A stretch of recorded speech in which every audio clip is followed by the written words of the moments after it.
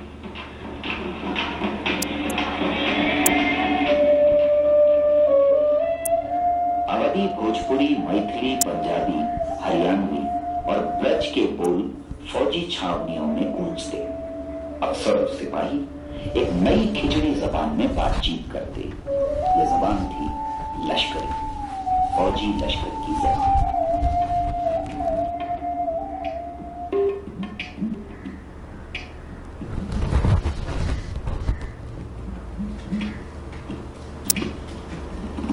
تجارت فروغ پر تھی۔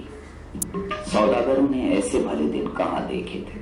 ہر طرف سرائے بننے لگی، یہی مول بھاؤ اور سودے ہوتے۔ دور دراز کی خبریں ملتی، بھانت بھانت کے لوگ ایک دوسرے سے ملتے۔ تاجروں، کاریگروں، سرائے کے مالکوں نے پنجابی، فارسی، ترکی، کھڑی بولی، سندھی اور پشتو کو ملا کر ایک نئی زبان پیدا کی، سرائے کی یعنی سرائے کی زبان۔ چھوٹی اور بڑی حکومتیں قائم ہوئی۔ ہر سلطان نے اپنی راجدھانی بنائی اور عالیشان عمارتیں۔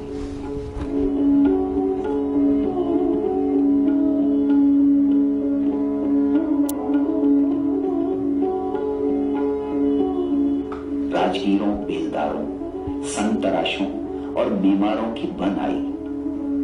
مرکزی ایشیا کے معماروں نے ہندوستانی کاریگروں کو محراب،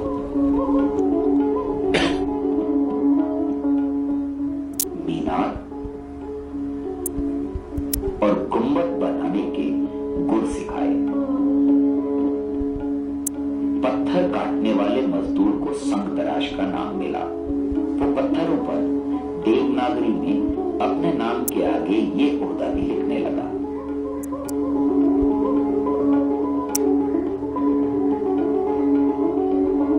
اس نے عالیشان عمارتوں پر وہ نشان نقش کیے جو اس کی وراثت تھے: کمل کا پھول، تورن، سواستک، ہاتھی کا سر اور وشوکرما کی تعریف میں عبارتیں۔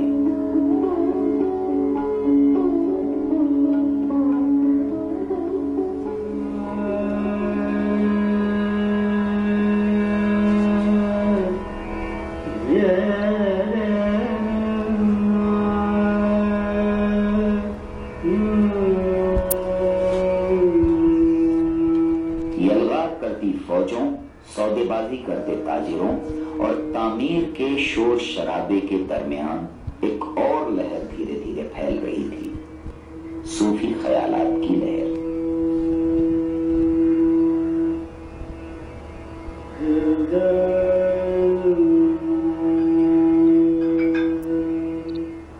یہ وہ لوگ تھے جن کے دروازے پر بادشاہ جاتے اور فقیر بھی، دین و دنیا کے مسائل کو سمجھنے، اپنی مشکلوں کا حل ڈھونڈنے۔ صوفیوں کے قطب خواجہ بختیار کاکی انہی بزرگوں میں ایک تھے۔ 12ویں صدی میں مہرولی کے پاس قیام کیا اور ہندوستان کے سب سے مشہور چشتیہ صوفی سلسلے کو آگے بڑھایا، عوام میں مقبول کیا۔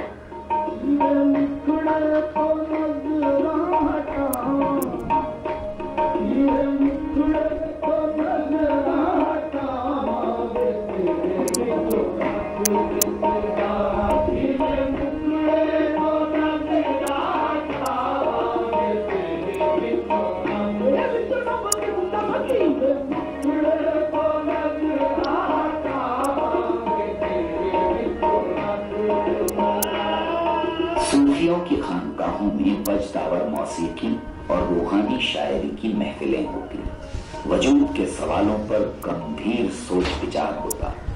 روشن خیالی اور رواداری کی اس روایت نے ایسے ادب اور موسیقی کو جنم دیا جو 1000 سال بعد بھی زندہ ہے۔